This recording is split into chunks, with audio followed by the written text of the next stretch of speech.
At 8:19 p.m., the sky above Long Island was calm, clear, ordinary.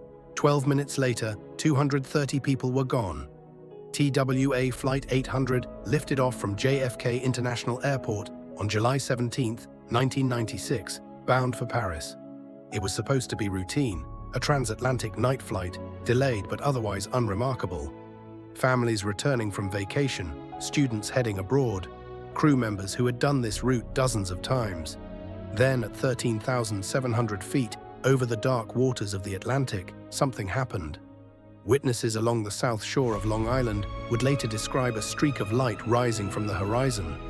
Some said it moved fast, others said it arced upward. Many were certain of one thing: it looked like a missile. Moments later, a fireball tore across the sky. Radar screens flickered, controllers lost contact, the aircraft disappeared.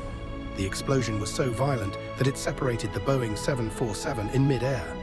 The nose section detached, the center fuselage broke apart, burning debris rained into the ocean below.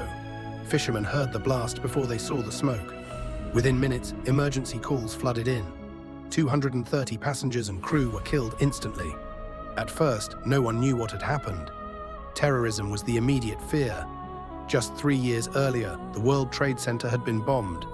The 1996 Olympics were days away.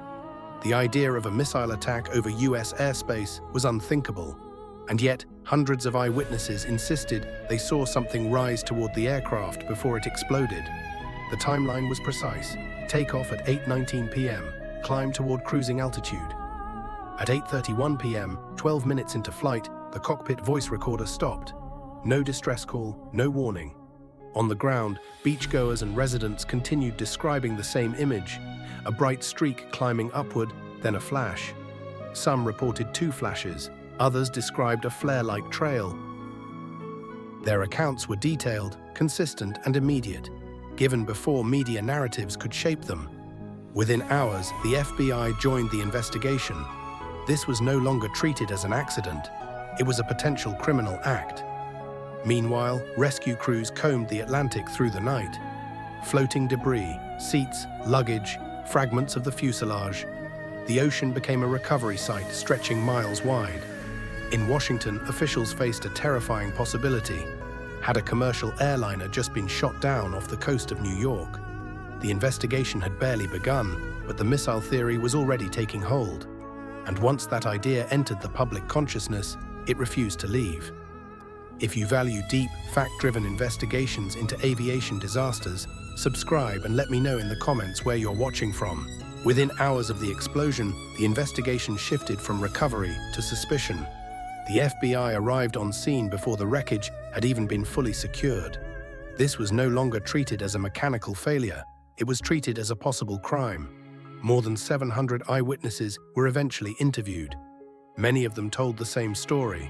They saw a streak of light rising from the surface toward the aircraft. Some described it as a flare. Others said it looked exactly like a missile launch. A few witnesses insisted they saw the object curve upward. Then came the flash, then the fireball.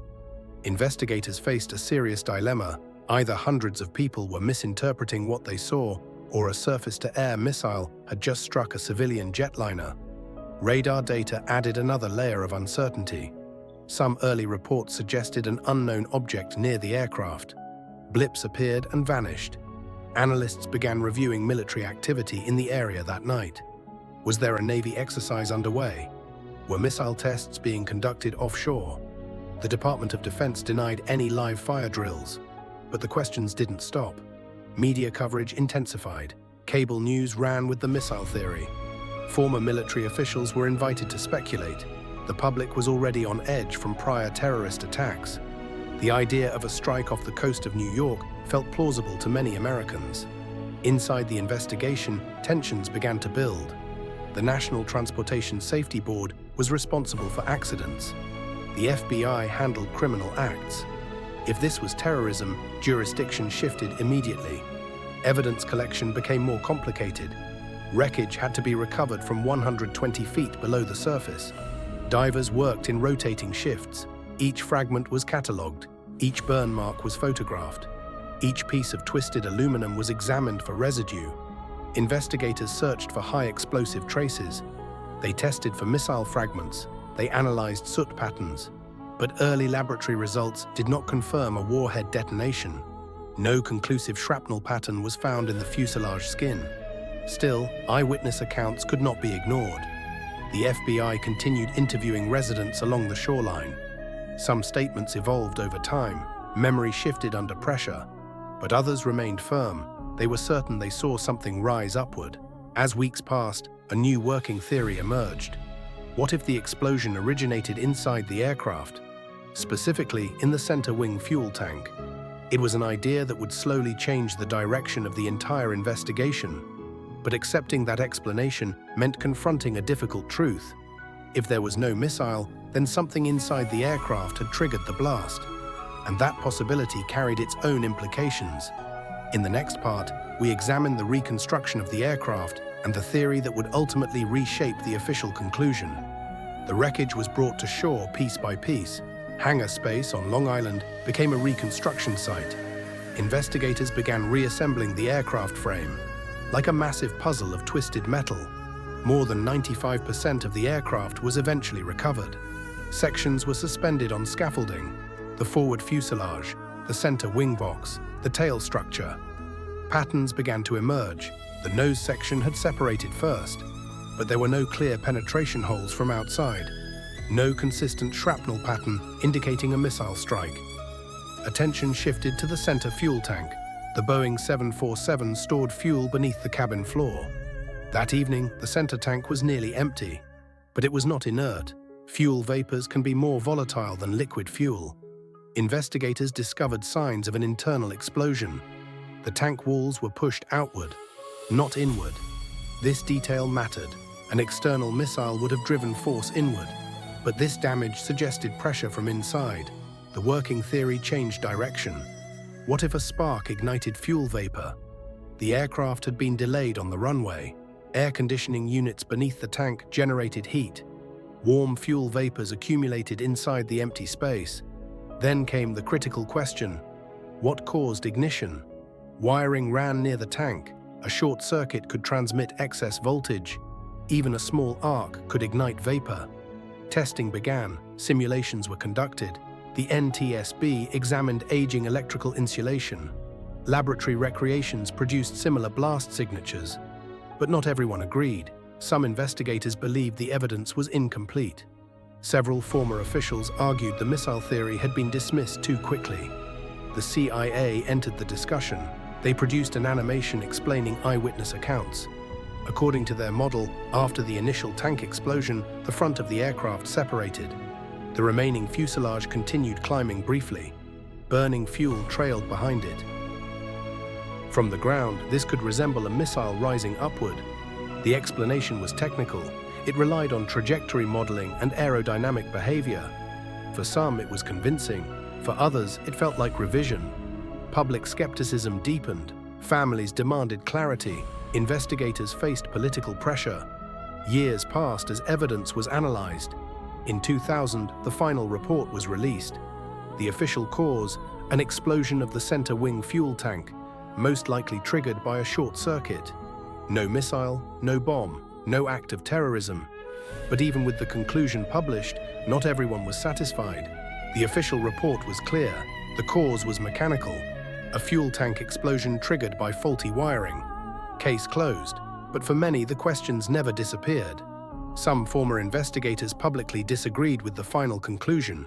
They argued that certain witness accounts were too consistent to dismiss. Others questioned why the missile theory was initially pursued so aggressively and then gradually abandoned. Trust became part of the story. Because this was not just an aviation accident, it happened off the coast of New York. In the 1990s, in an era already shaped by fear of terrorism, the CIA animation remained controversial. Critics claimed it reframed eyewitness memory to match the internal explosion theory. Supporters said it simply explained physics. Over time, legal petitions were filed. Former investigators requested the case be reopened. Independent reviews were conducted. Each time, the official conclusion stood: no missile residue, no explosive warhead fragments, no confirmed radar evidence of an incoming projectile. What did change was aviation safety. Fuel tank inerting systems became mandatory on many aircraft. Wiring inspections were strengthened. Maintenance standards were revised. The tragedy reshaped regulatory thinking. 230 lives forced a systemic change. Yet emotionally, the story never fully settled. For families, closure meant certainty, and certainty is difficult when alternative explanations linger in public debate. TWA Flight 800 remains one of the most investigated aviation disasters in US history.